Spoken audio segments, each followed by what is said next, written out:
Sam, what do we have on this guy's social profile? Oh my gosh, his social profile, Dr. Drew, is full of bright red waving flags. Now, it's important to note that prior to April of 2013, relatively normal social media profile. However, after that date, not so much. So that's when he started posting stuff exclusively about extremist Islam. We have some Sam, photos. did something happen in his life around that time?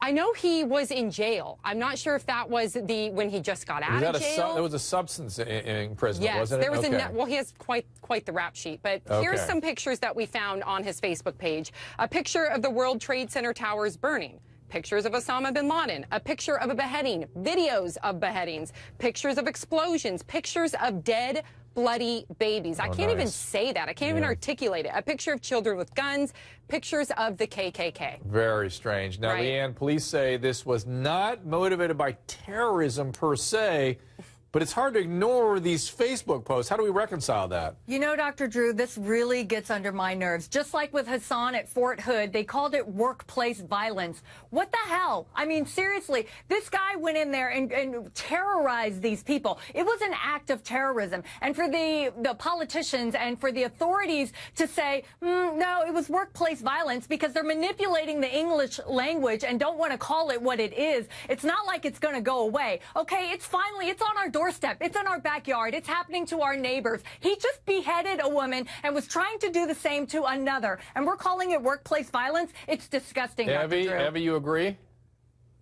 You know, I do agree with a lot of the things Leanne is saying. I can understand from the legal standpoint or the law enforcement standpoint why they're calling it workplace violence, because technically they're saying he didn't have any direct affiliations with terrorists.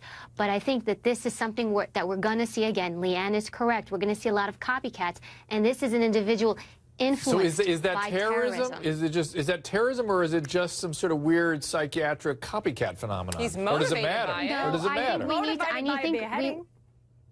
We need to be careful because this is stuff that's actually going to be happening on our doorstep over and over and over again. I mean, think about it, Dr. Drew. It was just several days ago that the New York City Police Department put out, warnings, and the Pentagon put out warnings telling everybody to be vigilant, only because we had our terrorist groups come out and say, they were asking Westerners who empathize with them to almost commit acts of terrorism by themselves. And so as a result, we had heightened our alert. So what is this? This is something like that, of that nature.